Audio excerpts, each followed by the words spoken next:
Wala nang maraming paligoy-ligoy pa, diretso sa punto na. Maiksi lang ang komentaryo, pero diretso sa punto. Maraming kuro-kuro, may tiwali, may totoo. Dito, sa puntong diretso tayo.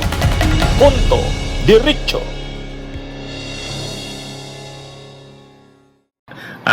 Mga kabunyog, ang lumalabas,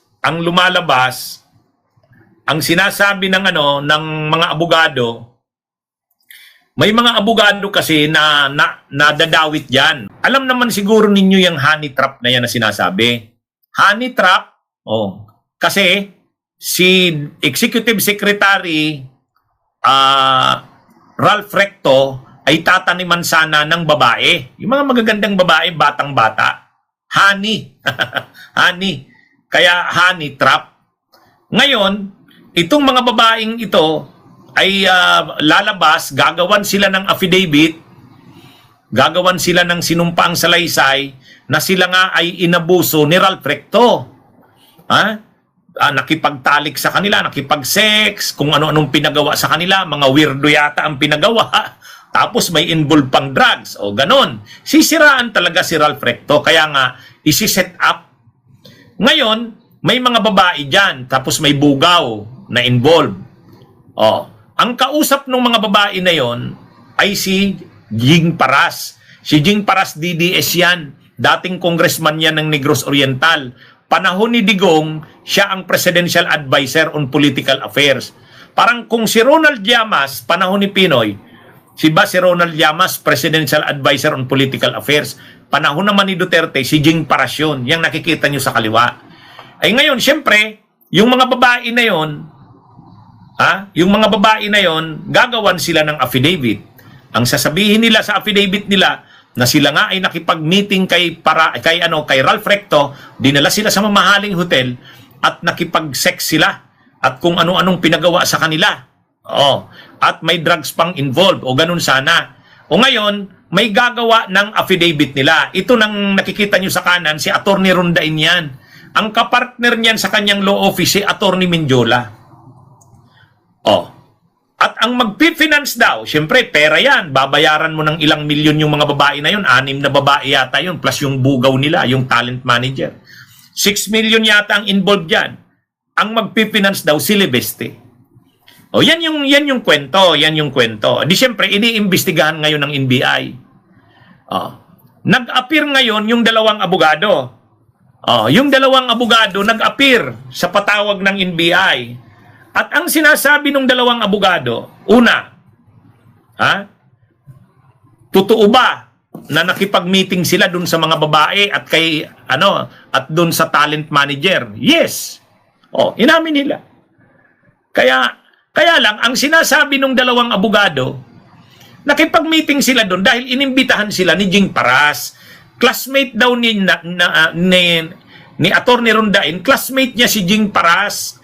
Kaya sinabing, classmate, tulungan mo naman ako, may kukunan ng affidavit, paki-meeting na lang, Kaya wala daw naman silang alam doon. Ang may alam daw doon kung ano yung usapan doon sa mga babae na yon, si Jing Paras. Di anong nangyari ngayon? Mukhang laglag si Paras. Mukhang laglag si Paras. Mga kabunyog, mga kababayan. Kasi si Paras yung lumalabas na nakakaalam ng lahat. So malalagas nito si Paras.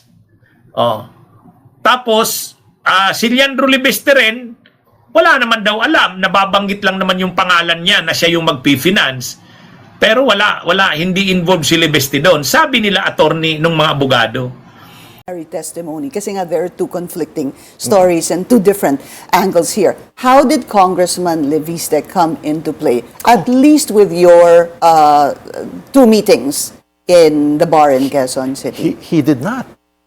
He wasn't there. He wasn't there. His name, how was his name even mentioned? Was his name mentioned, rather? Let me rephrase We that. never mentioned his name because he was never part of this. Did Congressman Jing Paras mention his name? I don't think remember so. hearing it. I don't think so. Did alias Ken mention his name? No, remember. I don't. remember. I don't know of any instance in the two meetings that we had that Elias can mention the name of the congressman. So never po lumabas yung pangalan ni Congressman Leviste doon? I in the didn't two even meetings? introduce myself as a lawyer. I didn't even give them my name. It was very rude, but I didn't give them my name. Why would I represent that? We represent Congressman Leviste. It doesn't make sense, Pinky. Okay, but I'll have to follow up on that. But your daughter is representing him now. The firm is, yes. Yes. Yes. So if you just said, why would I represent him, your firm is now Oh, representing no. Why would I represent to them that we represent to them. All right. Yes. Because that's what they're making it appear. Diba? They said that we said that we're lawyers for Representative Leviste, that we were going to front the money. Huh.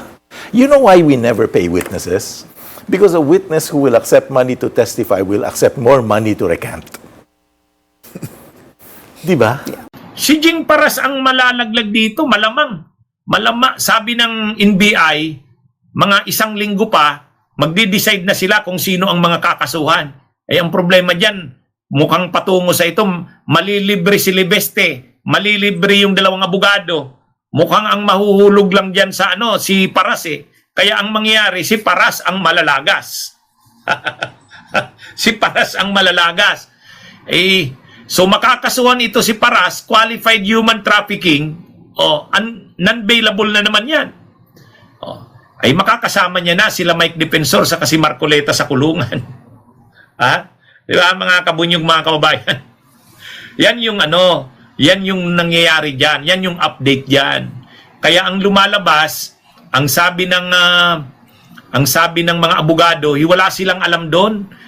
Hindi nila kilala yung mga babae na yon. Pati yung talent manager hindi. Pumunta lang daw sila doon sa meeting na yon. In-arrange yun ni dating Congressman Jing Paras. Dahil classmate daw nila si Paras, nakiusap, gawan nyo naman ng affidavit ito. O pumunta daw naman sila para gumawa lang ng affidavit.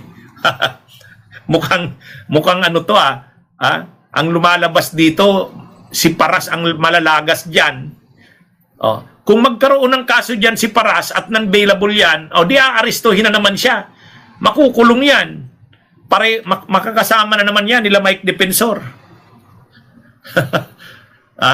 Makakasama na naman yan. Sa bagay, ibang kulungan ito kasi hindi naman ito sa Quezon City nangyari. Saan ba nangyari yon? Sa Pasay yata? Sa Pasay ba nangyari yon? So yan mga kabunyog, mga kababayan. Kaya ang aabangan natin dito, wala pang comment si Paras. Wala pang comment si Paras. Pero ang lumalabas, sa kanya nadidiin ngayon. Siya ang nadidiin dito. Kasi yung dalawang abogado, umamin na sila na totoo nga, nag-attend sila sa meeting. Naka-meeting nila yung mga babae na yon, pati yung talent manager. Pero, ang nag-arrange daw ng meeting na yon, si dating Congressman Jing Paras, kasi classmate nga niya. Sabi nito ni Attorney Rondain. Kaya, so yan mga kabunyog, ang nangyayari. So, abangan natin na mukhang si Paras ang malalagas dito. Okay, magandang araw sa inyong lahat. Mabuhay po tayo.